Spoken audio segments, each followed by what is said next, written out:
I suppose after we lost David, Connor, my eldest son at the time, he was just coming 4. So we probably were a bit more cautious with him at the start. He himself was just completely lost.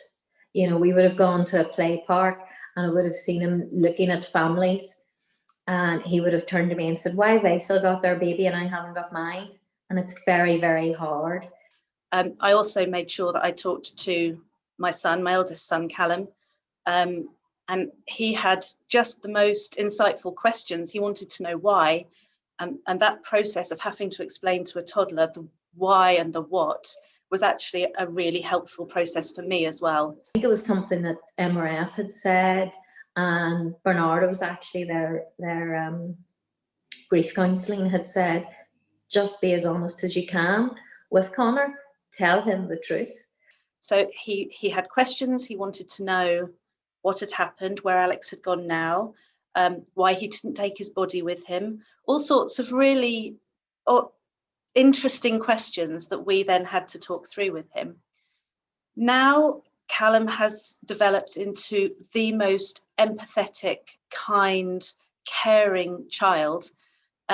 We like to think that this is the silver lining to what he experienced. Genevieve was 7 months old and I was 13 weeks pregnant to the day that I lost Faye. So they don't really know their sister, but we have brought them up where we talk about the fact we're a family of 5. We talk about Faye. There's pictures of her all over the house. We have marked her birthdays and anniversaries, and it's something that they're used to happening, and they regularly go to the cemetery. And I do think it's made them sensitive young ladies who are very caring about others. We were incredibly lucky that the nursery that Callum was attending was just fantastic, and the practitioners there educated themselves about the topic of bereavement and bereavement for parents and for children. And they ran sessions for the entire nursery on things like an elephant's tea party, where they would hold a tea party to remember somebody who had died.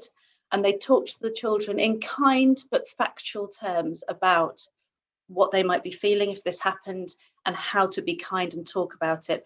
I have definitely been a more anxious parent. And so I have struggled to let them out of my sight sometimes. So they perhaps haven't done the school trips and had the independence that they would have done. And I do wonder perhaps how that has affected them.